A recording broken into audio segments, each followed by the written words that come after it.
Hey, what is up, everyone? It's Rich. All right, welcome to a video. It is Friday. You know what that means. On my channel, it actually means nothing, other than it's Friday. This week was the 30th anniversary of Image Comics, and I saw it kind of that evening, and so it was a little too late for me to actually try to get a video together. But funny enough, I actually read Spawn #1 a couple of days ago. It had nothing to do with the 30th anniversary of Image, but it ties in nicely. All these connections. But I hadn't read Spawn #1 in a while, and it was my introduction to Image Comics, so it does tie in nicely with the whole 30th anniversary thing. And in fact, not that people that are just popping in to check out a Spawn video would care, but I mean, honestly, if it wasn't for Todd McFarlane's Spawn, I wouldn't have the career that I have in comics. I know that there's people that follow my YouTube channel that don't know that I am a professional comic book artist, but I'm not just a YouTuber. I'm also a member. A member of the elite comic club. All right, so let's get into this. So the cover is probably the most different in terms of finish, because of the colors by Stacy. I don't honestly know what happened with that colorist, I guess, or painter, because I don't really remember seeing the name too much more after that. So if anyone knows, I would be actually kind of curious what happened. I think it's Ken Stacy. Um, but I do really like the cover, but it definitely is colored a little bit different than what you'll see inside. The pose is really, really cool. I actually talked about this pose the other day on my Patreon. It was like cover layout, kind of was touching on, and I thought that this is a really interesting cover. I mean, it's actually, he's squished in here quite big, and the overlap of the hand with the arm, and you don't really see the shoulder here, but he's like leaning over. The skull icon is at a very cool angle. You've got the chains, which even someone like Greg Capullo said the chains are a pain in the ass. And the thing is they're not all side views, you know, they're actually twisting and at fun angles and stuff like that. It makes it really, really cool. We've got Spawn's head poking out, and then of course Todd is kind of like the master of cape filling area, and in particular this kind of wavy line that he does with the end of the cape is always kind of one of the coolest things he does. And you have a nice silhouette of a bat here, and then also his bubbly sort of magic smoke that he does. It really was one of the things that, there was two things that I loved about McFarlane's art when I first saw it: how 3D it looked, and two, I loved his calligraphy, like the sort of the line quality that he got. It was kind of like wobbly, but very dynamic, and just had a lot of character to it. Sorry, let's get into the book. I need to get out of full screen mode for a second and shut this. We'll go in order. We can kind of chitter chatter through the story. So I have the black and white Spawn books. Well, I have the compendium, which is shot from grayscale, but I also have Vault 1 and 2, and those are from the original art. One thing that you kind of notice when you see Todd's work in black and white is that it does actually have a little bit of like a Frank Miller kind of thing going on with that. I don't know how black and white I can get this, but yeah, you'd be surprised. There's actually a bit more Frank Miller and Todd stuff than I think maybe sometimes people realize, and in a good way. Not that there could be a bad way to really have Frank Miller in your work. But anyway, all right, let's continue. So one theme that you'll see in Spawn is the like the clock or whatever, like the sort of the clock ticking down. He said that when he started Spawn, he knew how it would end, and he hoped that he would never have to tell the end story for Spawn. But he said if sales ever got low enough and he had to do it, he would do it. Something like that. I read that just recently. Oh, it might. You know what? It might have been on Instagram. It might have been with him sort of acknowledging the 30th anniversary of Image Comics. In some ways, it's weird because 30 years seems like a long time, and in some ways, it doesn't. I mean, I didn't start collecting right when Image started, but I feel like I was around for like a decent amount of the ride. And it was really, really cool and exciting. And I mean, it's one of the reasons, honestly, that like for me to do Blaster Kid, it really, in my mind, it's my Image book. You know what I mean? Um, it may not be published under the Image banner, but as far as I'm concerned, it's my opportunity to do an Image book. Where you have a title that you kind of can call your own. So these little news clips are interesting. Todd can get actually quite verbose. Like, this isn't so bad, but as Spawn went along, there was definitely times, I remember when I was originally collecting the book, where I would turn the page and be like, holy shit, there's a lot of stuff to read here. But he gives each newscaster a very unique perspective. They're all from different channels. So she's the CNN lady. He's sort of the guy that's got his own sort of couple of minutes at the end of the show. And then this is like an entertainment channel. So it's fun to hear the different voices that he does. And to be honest, reading this the other day, the one thing that I was really impressed upon was Todd was able to introduce quite a few characters. Even these I do consider sort of returning characters. And it didn't feel like mechanical, where it was like, oh, okay, I've got to do this, I've got to do this, like I got to do this. When I finished reading the first book, he had established everything really, really well, and I'm kind of curious actually to read Cyberforce #1, Wildcats #1, Savage Dragon #1, and see how well those books accomplish the same tasks. Because as someone doing their first book, it's something of interest to me, which was why I was reading the #1s. I'm going to read Gen 13 #1. I'm going to read a bunch, not just Image Comics, but other #1s, just to get a feel for how they sort of do it.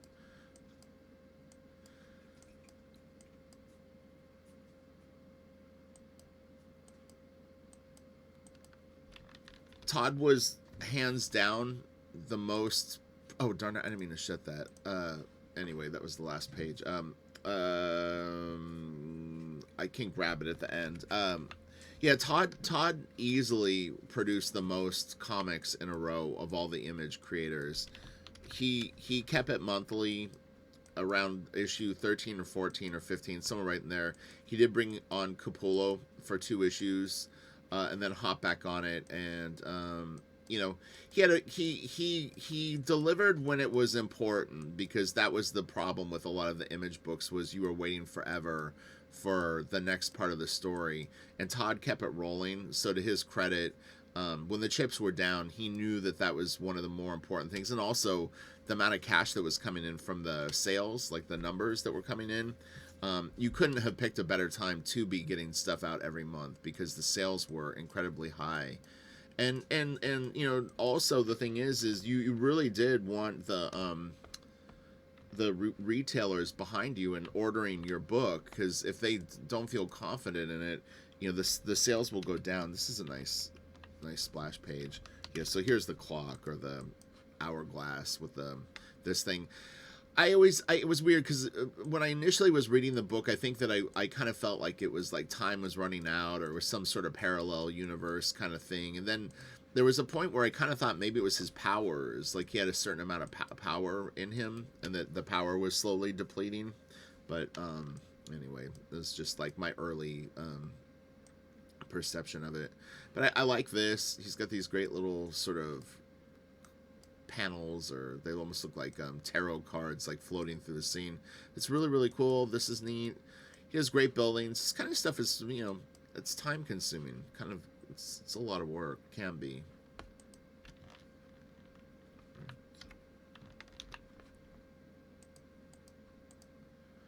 This is really, really nice. He does a great job. Like this is a very, very big headshot. I mean, on an original artboard, to keep this like in perspective and to put the right amount of detail and stuff like that, it's pretty tricky unless you've done it a few times.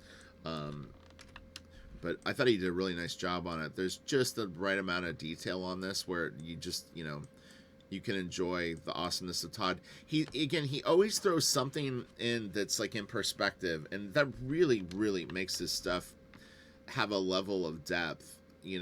Some artists might not have shown this, or it's like it's the little things that he does. Overlap too is another big one for Todd. Putting this hand in front of the face really adds some depth. The cape coming across his face. I was gonna say covering it, but coming across his face is cool. The overlap of this is neat. I mean, there's just all these like little things that he does that adds a sense of depth and scale.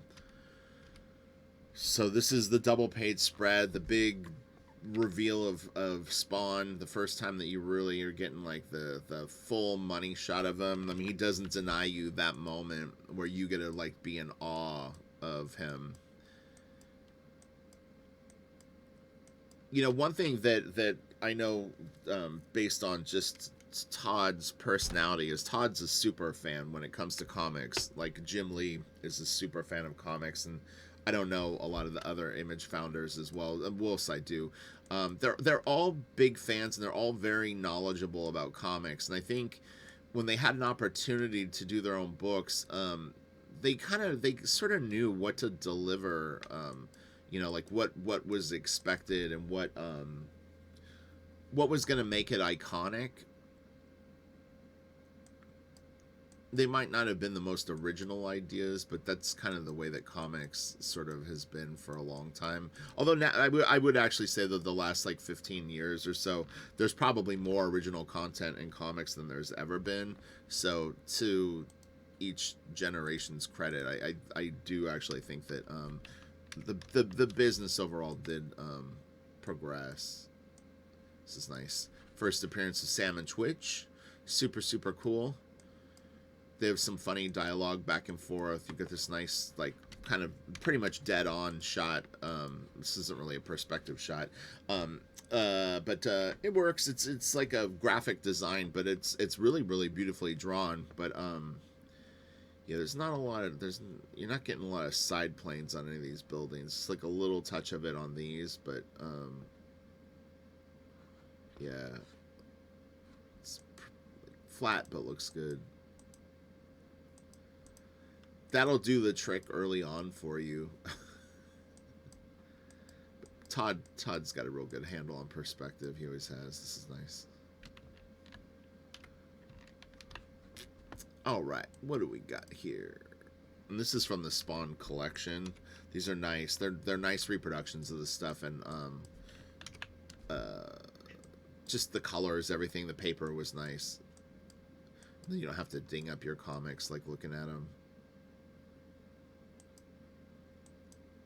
This is beautiful, really good. I mean, his cape is ridiculous, but it's cool. But it is funny because there's a scene in this story coming up. I mean, this looks awesome. I mean, his cape clearly can retract and sort of do a thing. But yeah, it is funny. There's one shot in particular where it's like he's getting away with Moida. This is awesome. Look at this. So we've got double page spread of Spawn, and then we've got this really killer splash of Spawn. Man, this is great. I love his legs. His feet look cool. The elevation that he has over the scene is great. The cape is amazing. The colors are beautiful. That was one thing that I really responded to when I first saw Spawn was I couldn't believe how good the colors were. So, you know, that was definitely a huge part of it. All the optics just brought it.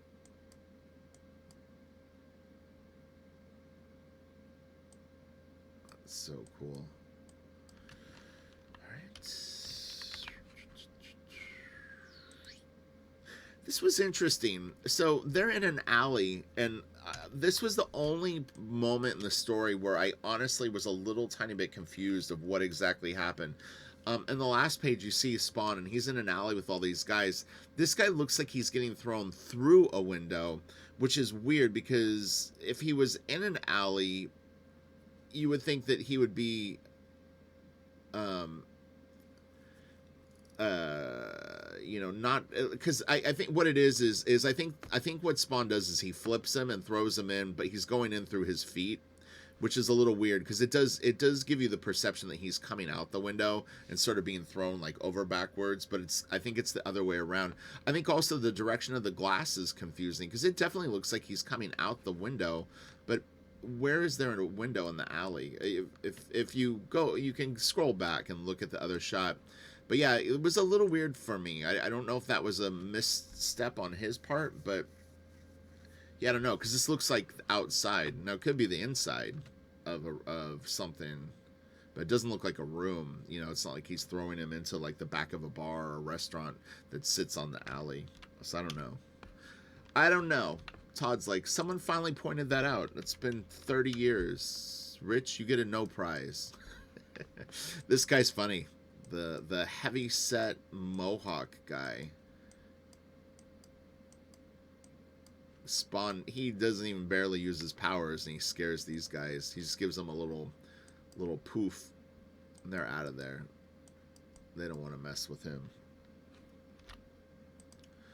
All right, we've got him rescuing this woman in the alley. She's pretty beat up. Her clothes are torn, and then Spawn breaks down. He flips out, and she has to comfort him in a moment. He's a broken hero. A little flashback, his funeral.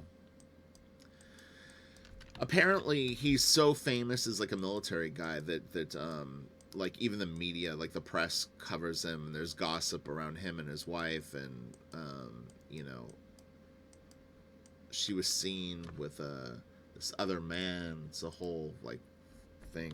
But anyway, this damsel in distress comfort Spawn in his time of need. Now this woman's face is very, very crazy. Like it's she's very unusual looking. Like Todd, you know, Todd can draw some really weird stuff, but I mean, it doesn't bother me. But I mean, she's definitely not a traditional comic book type heroine, I guess you call it. Is that the right word? I mean, she's got a big ear. Her face looks kind of crazy, but you know, it definitely you would definitely know that it's Todd drawing. And Spawn looks great right here. He actually does some great cartooning. The hands are cool, and yeah, it's nice stuff. We go back to the reporters, and it's kind of following through with more of the story. And we got this. This was the shot of the cape that I was talking about, like him walking down the alley. His cape is like, it's a good thing it's always up in the air, but he does a beautiful job drawing it. Like, man, this looks cool. It reminds me a little bit of what was it called? It's that game with the Tempest, like one of the Tempest things where you're dodging the things on the I don't even know, like the grid. It was like one of my favorite arcade games. All right, so then we got this. He doesn't realize yet how horribly scarred he is. So when he takes off his glove, he sees his hand, he realizes that he's a monster. And then let me go open this really quick. Here we go. Then we get this nice cliffhanger, which is Malboja, or is this the Violator? Violator. So, or no, I think this is Malboja. Yeah, I think this is Malboja, and then Violator is like who we're gonna see next. Anyway, I really thought that it was a great first issue. It's, you know, it's probably 20 pages, 22 pages, something like that. So it's not as big as what you would get from, say, a crowdfunded book now if you were buying like a create your own book. But all in all, man, he packed a lot of story, a lot of introductions, a lot of action, a lot of cool drawings. I mean, it was a very, very satisfying first issue, I thought. And he leaves you wanting more, you know. Like the cliffhanger is great, and it all worked for me. So, all right, you guys have a great day. I will be back this Sunday with Kelsey and Sarah Frazetta to celebrate Frank Frazetta's birthday. It's going to be really, really fun. It's going to be live. We're going to look at a lot of art, and we'll get all kinds of fun stories, and it should be really, really good. There could be a surprise or two in the show. We'll see how it goes with that. Yeah, it should be really, really good. So, all right, I will talk to you guys later, and have a great day, and a super fun Friday to all of you. All right, later.